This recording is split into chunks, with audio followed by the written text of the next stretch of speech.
Hello students, welcome you all to the video session on Module 5 Joint Probability Distribution and Sampling Theory of your subject 18 Mat 41.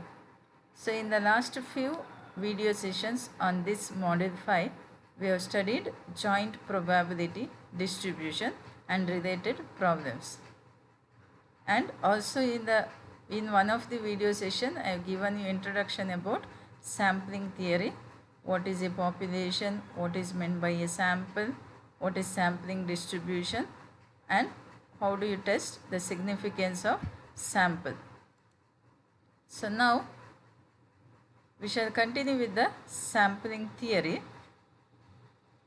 Test of significance for large samples. Test of significance for large samples. How do you test the large samples? So here I have considered a large sample n having n members. Number of members in the sample capital N is small n. Large sample means when the sample size is more than preferably 30. We regard it as a large sample. Let P and Q denote the number of success, denote the probability of success and failure respectively. P be the probability of success and Q be the probability of failure, so that you know P plus Q is equal to 1. By binomial distribution, n into P plus Q to the power n denotes the frequencies of samples. Therefore, n into P plus Q to the power n denotes the sampling distribution of number of successes in the sample. You have either success or failure. So P plus Q is equal to 1. So you are following here binomial distribution. So you already studied binomial distribution. You know what is the mean, variance and standard deviation of binomial distribution, right? So mean, I have denoted it as x bar for binomial distribution. X bar is equal to NP and standard deviation sigma is root NPQ. Right? Mean of the binomial distribution is mu is equal to NP. I have used the notation x bar here. It is one and the same. And standard deviation sigma is root of NPQ. Then mean proportion of success. Mean proportion of success is equal to NP by N. Mean proportion of success. So NP by N. NP is the mean divided by the number of elements in that sample. So it is equal to P. And the standard deviation proportion of success. Standard deviation is root NPQ. So you have total number of n elements. So it becomes root of PQ by n. So mean proportion of success is P and standard deviation proportion of success is root of PQ by n. Now let x be the observed number of successes in the sample.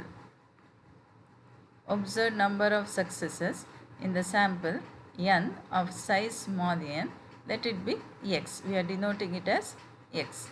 Mu is equal to NP. How did you define the standard normal variate z? Z is equal to x minus mu by sigma.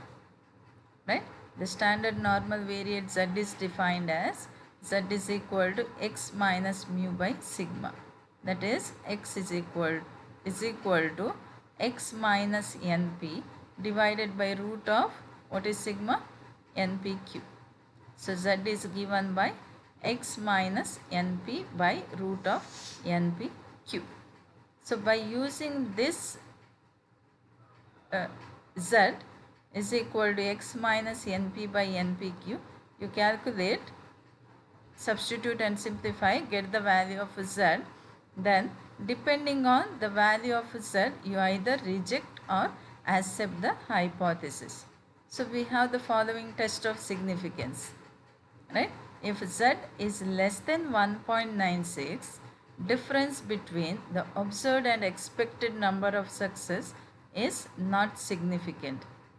If z is less than 1.96, difference between the observed and expected number of successes is not significant. That means There is no significant difference between the observed and expected number of successes. The next one, if z is greater than 1, difference is significant at 5% level of significance. And if z is greater than 2.58, difference is significant at 1% level of significance. So you have seen what is 5% level of significance and 1% level of significance, right?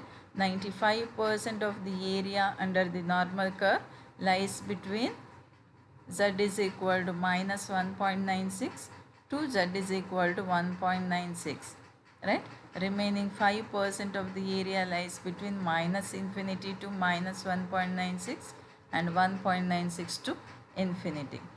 So 95% confidence interval, and this is 99% of the area lies between z is equal to minus 2.58 to plus 2.58, and if the value of z you have calculated is greater than that, you reject, you say that there is a significant difference at 1% level of significance. So this z can be taken as mod z, assumed as mod z. Z is less than minus 1.96. So that means mod z, everywhere you are taking it as the modulus value when you go for test of significance. So with this we shall move on to the problems. A coin is tossed 1000 times and it turns up head 540 times. Decide on the hypothesis that the coin is unbiased. Here you rewrite it as hypothesis that the coin is unbiased. Okay, here that word is missing, that the coin is unbiased. A coin is tossed 1000 times and it turns up head 540 times. You are tossing the coin 1000 times and head comes 540 times. Decide on the hypothesis that the coin is unbiased. Now your hypothesis is the coin is unbiased, right? Let us suppose that the coin is hypothesis. So first sentence in your solution must be your hypothesis. Let us suppose that the coin is unbiased. So when the coin is unbiased, what is the probability of getting head in one toss and what is the probability of getting tail in one toss? Probability of getting head and tail is one and the same, right, when the coin is unbiased. So P is equal to half, Q is also equal to half. You are assuming that the coin is unbiased, so probability of getting head is same as that of the probability of getting tail. So P is equal to half and Q is also equal to half. So based on this hypothesis, what is the expected number of heads in 1000 tosses? If you toss a coin 1000 times, what is the expected number of tosses? That is 1000 into half. Expected number of heads in 1000 tosses, right? In one toss, probability of getting head is half. So what is the number of heads, expected number of heads in 1000 toss? That is 1000 into half, which is equal to 500. But according to the given data in the problem, head turns up 540 times. Actual number of heads, x, is equal to 540. Now consider your z. Z is equal to x minus np divided by root of npq. Z is equal to x minus np divided by root of npq. That is equal to, what is x? 540. What is np? 500. So 540 minus 500 is 40 divided by root of n 1000 into p half into q, half, right?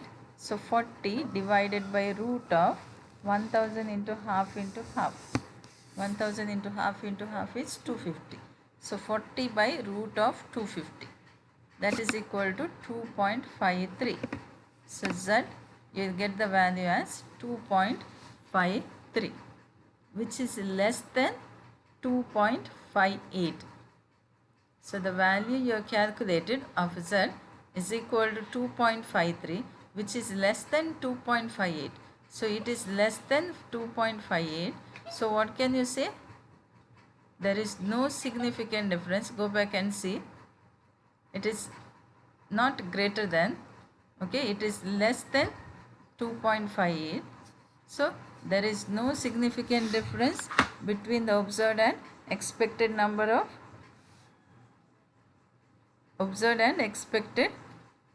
of successes.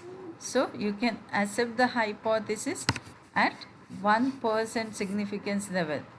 2.58 refers to 1% level of significance. So since Z is equal to 2.53 is less than 2.58, area is 99%. So you can accept the hypothesis at 1% level of significance, and you can say that the coin is unbiased. Suppose your question is decide on the hypothesis at 5% level of significance. Then what do? You check whether the calculated value of Z is less than 1.96. So 2.53 is not less than 1.96, it is greater than 1.96. 2.53 is greater than 1.96. So we say that the difference is significant at 5% level of significance. So your hypothesis is rejected. There is a difference. So hypothesis is rejected at 1% level of significance. I have considered here 5% level of significance because it is not mentioned in the question. Okay. So we'll go to one more problem. A die was thrown 9,000 times and a throw of 5 or 6 was obtained 3,240 times. On the assumption of random throwing, do the data indicate an unbiased die? Let me go through the problem again. A die was thrown 9,000 times.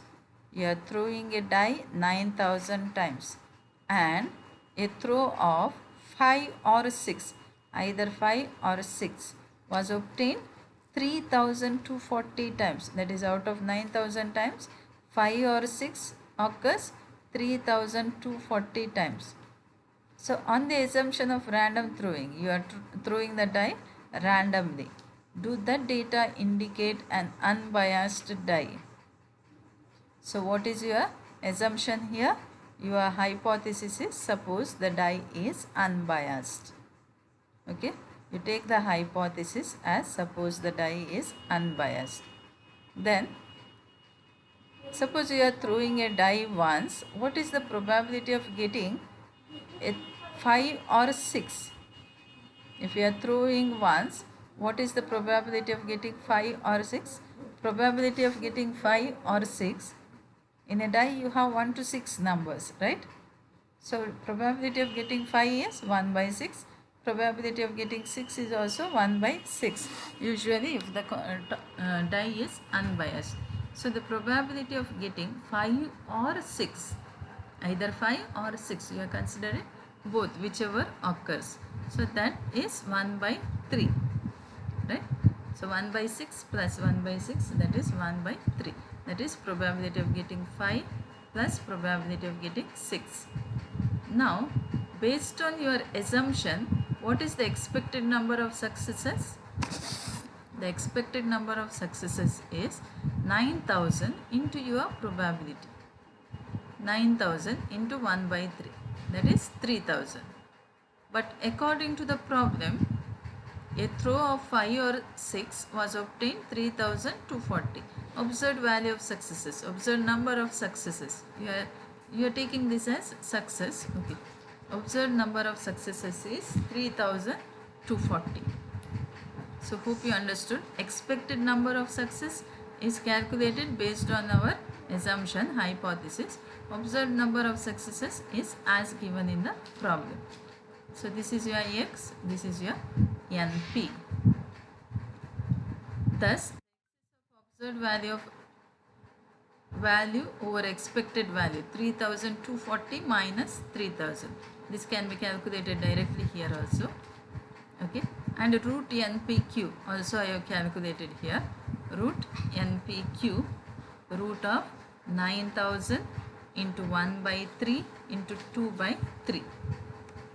Fine. I have not written what is P and Q there. You can write down P is 1 by 3 according to the problem. The probability of getting 5 or 6 is 1 by 3. This is taken as success. So P is equal to 1 by 3. So what will be your Q? Q will be 2 by 3. N is 9000. Okay. So Z is equal to x minus NP divided by root of NPQ. So x is 3240 minus 3000, that is numerator comes as 240, divided by root of NPQ, square root of n, that is 9000, into P 1 by 3 into Q, that is 2 by 3, and calculate this. You will get it as 44.72. Okay, verify this. 44.72, that is equal to 5.4 nearly this is equal to 5.4. Okay, now as Z is greater than 2.58, Z is greater than 1.96 and also Z is greater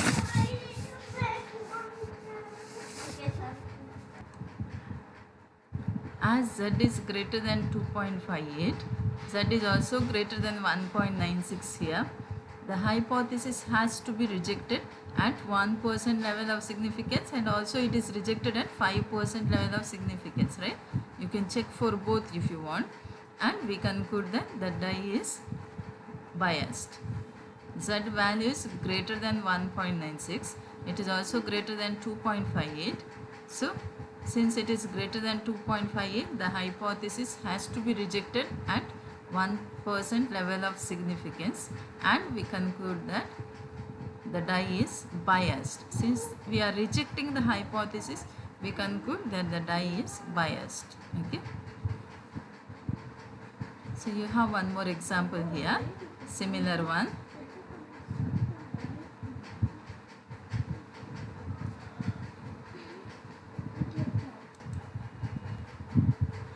In 324 throws of a 6-faced die, an odd number turned up 181 times. Is it reasonable to think that the die is an unbiased one?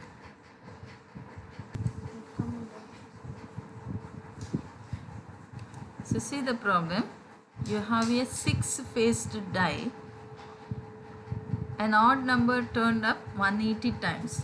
You are throwing the die 324 times. Is it reasonable to think that the die is an unbiased one? So what is your hypothesis? Hypothesis is you assume that the die is unbiased. Okay, assume the die is unbiased. So what is the probability of success here? Probability of getting an odd number. You have 6-faced die. So 1, 2, 3, 4, 5, 6. Odd number can be 1, 3 or 5. So half probability of getting odd number is out of 6, 3 chances, 3 by 6. So 3 by 6 is half. Right? Probability of success is half. Probability of failure is also half. P is equal to half. Q is equal to half. So what is the expected number of successes? Out of 324 times you are throwing the die, expected number of successes is half into 324, that is 162. But here observed number of successes is 181. So now consider Z. Z is equal to x minus NP divided by root of NPQ. So x is 181, observed number of successes, minus NP, that is 162, expected number of successes, divided by root of NPQ, root of 324 into half, that is 19 by 9. Calculate, you will get it as 2.11. which is less than 2.58. So what can you do? Z comes as 2.11, which is less than 2.58. So you are accepting the hypothesis and conclude that the dye is unbiased. Accept the hypothesis at 1% significance level. So we conclude that the dye is unbiased.